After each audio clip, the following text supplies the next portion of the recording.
Seen from a distance, the days before the flood appear to be little more than an ancient tale of human wickedness and divine judgment.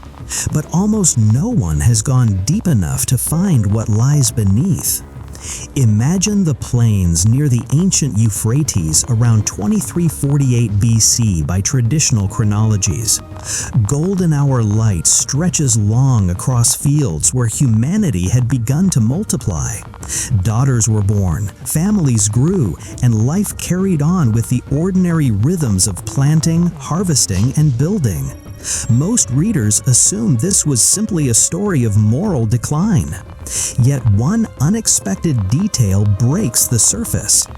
Beings described as stepping across boundaries no created order was meant to cross. What if the defining corruption of that age was not only what humans chose, but what was imposed upon them? Something crossed the boundary. When we go to the roots, a pattern emerges that Jesus himself pointed toward when his disciples asked about the end of the age. Stay with me. What waits at the end of this journey, what the ancient texts and the words of the Messiah reveal about a recurring pattern, may permanently change the way you read both the days of Noah and the world unfolding around you in 2026. To ground us, we turn first to the plains and river valleys where early humanity spread. A fragment preserved among the Dead Sea Scrolls at Qumran, discovered in 1947 and now held in the Shrine of the Book in Jerusalem, echoes traditions that circulated for centuries before the time of Christ. The subject at the center is the B'nai Ha-Elohim, the sons of God. They appear in the canonical text of Genesis 6, and this is where the ancient text becomes deeply unsettling. The same phrase in Job 1 and Job 38 points to heavenly beings in the divine council. Their choice reveals rebellion and desire, a failure to keep their proper domain. He saw, and he desired, and he took. Until the day these beings did something no order had been given permission to do before. The Hebrew phrase B'nai Ha-Elohim does not simply mean godly men. At its root, in contexts like Job, it carries the sense of divine or heavenly beings who crossed into the human realm. Their offspring were the Nephilim, from the root Nepal, to fall. Fallen ones, giants, heroes of old, men of renown. Seen from a distance, this appears to be a strange aside in the flood story, but when we go to the roots, the picture changes completely. Genesis 6 verses 1 through 4 records it plainly. Jude 6 and 7 speaks of angels who did not keep their proper dwelling and are kept in chains for judgment. And this is where the story suddenly becomes heavier. Early traditions preserved in the Book of Enoch, fragments of which were found at Qumran, describe 200 watchers who descended on Mount Hermon, swore an oath, and taught forbidden arts. If even heavenly beings could be drawn into corruption through desire, how carefully must we guard the boundaries God has set in our own time? But here, the story takes a dangerous turn that almost no historian has followed to its end. The violence and corruption that followed reached a depth that grieved the heart of God. Most readers see Genesis 6 as a simple morality tale, but the deeper layer, the one that almost no one reaches, is something else entirely. The Nephilim were on the earth in those days and also afterward.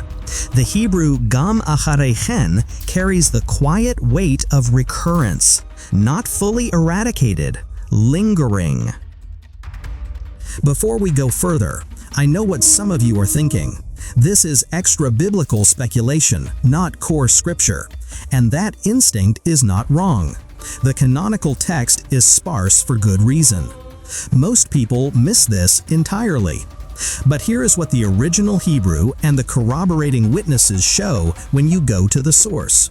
The pattern of incursion, corruption, judgment, and remnant appears across Genesis, Numbers 13, where the spies report seeing Nephilim descendants like the sons of Anak in Hebron and the hill country, Deuteronomy 3 on Og of Bashan, whose iron bed measured over 13 feet, and the Qumran Enoch fragments.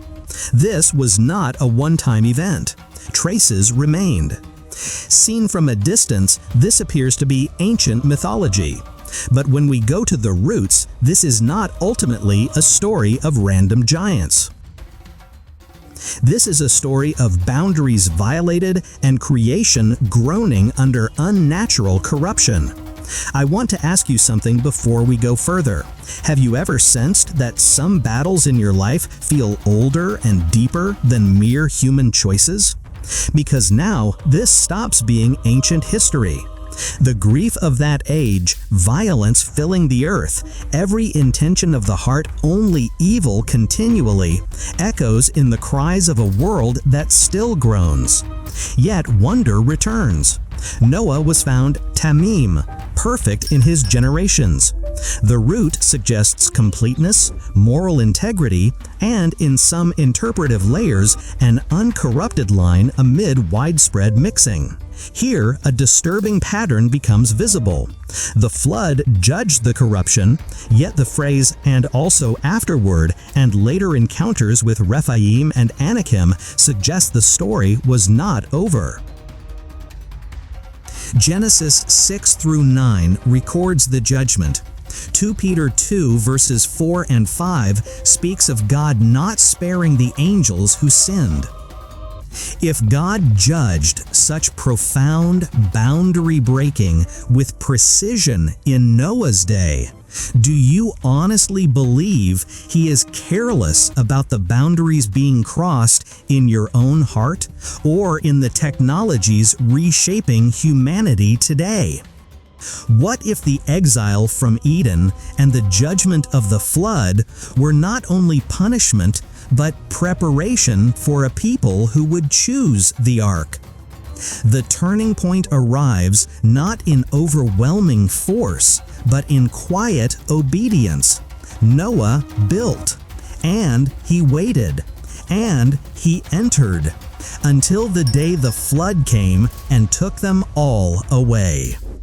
The grace that interrupts judgment always carries an invitation.